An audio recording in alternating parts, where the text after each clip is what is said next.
Assalamualaikum warahmatullahi wabarakatuh. Perkenalkan, nama saya Muhammad Nifari dari program studi Teknologi Rekayasa Otomasi angkatan 2024. Di sini saya akan menjelaskan materi yang ke-10, yaitu auto tuning PID, motor DC MATLAB, dan Simulink ya. Langsung saja ke pembahasannya. Untuk di sini ada 3 metode, yaitu auto tuning, SignStream, superposition, PRSB. Untuk penjelasannya akan saya jelaskan satu-satu. Untuk yang pertama yaitu SignStream. Apa itu SignStream? Yaitu metode memberikan sinyal uji berupa gelombang sinus pada sistem yang bertujuan untuk melihat respon frekuensi, sehingga MATLAB dapat menghitung parameter PID yang sesuai. Untuk kelebihannya dari sistem SignStream ini, itu memberikan akurat untuk sistem posisi, stable, dan juga kecepatan integrating. Lanjut ke yang superposition. Untuk superposition sendiri ini menggabungkan ya antara beberapa sinyal uji dengan frekuensi yang berbeda secara bersamaan. Digunakan untuk memperoleh data respon yang lebih cepat karena banyak informasi frekuensi yang diuji langsung sekaligus gitu. Untuk kelebihannya sendiri, proses auto tuning ini lebih cepat dan juga efisien. Oke, lanjut yang ketiga yaitu PRSB, pseudo random binary sequence, yaitu memberikan sinyal acak biner 0 dan 1 secara bergantian untuk menguji coba suatu sistem. Biasanya metode ini memberikan respon yang luas, jadi datanya banyak dan juga cocok untuk sistem non-linear yang mungkin sulit untuk diprediksi. Ya, kelebihannya yaitu cepat dan cocok untuk auto tuning otomatis. Lanjut ke materi selanjutnya yaitu perbedaan kontrol PID kecepatan dan juga posisi.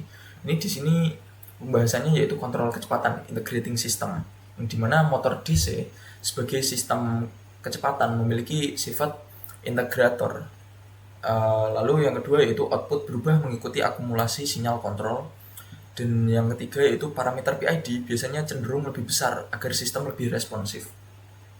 Dan yang terakhir yaitu tuning membutuhkan penyesuaian pada dinamika kecepatan atau RPM lah. Nah, di sini ada penjelasannya. Kontrol posisi stable system, yaitu sistem posisinya bersifat stabil karena ada feedback langsung ke posisinya langsung. Yang kedua, responnya lebih mudah dikendalikan. Yang ketiga, parameternya lebih kecil dan juga stabil. Yang terakhir, tuningnya fokus pada akurasi dan mengikuti set point posisi yang ditempatkan gitu.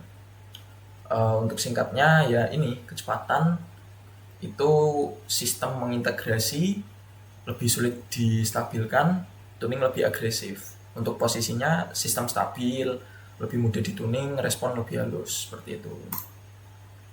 Nah, ini di sini ada step by step untuk melakukan hal tersebut. Satu, auto tuning posisi. Nah, di mana auto tuning kontrol posisi ini ada dengan 3 metode, yaitu SignStream, superposition, dan PRSB yang tadi, untuk mendapatkan nilai KP, KI, dan KD secara otomatis ya. Langkah-langkahnya itu yang pertama, set point di set bebas. Yang kedua, sistemnya distabilkan. Yang ketiga, aktifkan auto tuning. Keempat, menunggu datanya untuk direspon dan diproses. Dan yang terakhir, analisis dari respon posisi yang telah ditempatkan di awal tadi, set point. Lalu apa sih outputnya? Nah, outputnya sendiri yaitu proses auto tuning itu keluar ya. Yang kedua, grafik respon posisinya terlihat. Dan yang terakhir, ini yang paling penting, nilai KP, KI, dan juga KD untuk SignStream, superposition, dan PRSB-nya keluar gitu sebagai bahan pembandingan. Lanjut untuk auto tuning kontrol kecepatan dengan 3 metode. Ini sebenarnya sama dengan mengontrol posisi, tetapi menggunakan metode integrating output, yaitu proses auto tuningnya berupa grafik respon kecepatan dengan hasil KP, KI, KD, dan dari semua metode. Nah, kita langsung ke kesimpulan.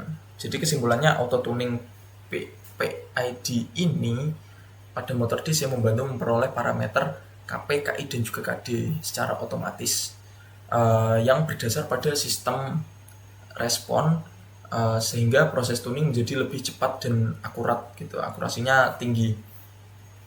Setiap metode SignStream, superposition, ataupun PRSB memiliki karakteristik yang berbeda-beda ya dalam memberi sinyal uji. Namun semuanya mampu menghasilkan parameter yang sesuai untuk mengontrol posisi maupun kecepatan yang diinginkan.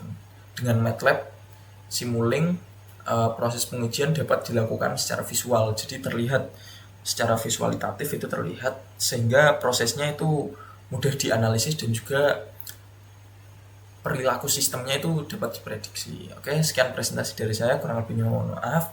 Selanjutnya ada video waktu saya praktikum.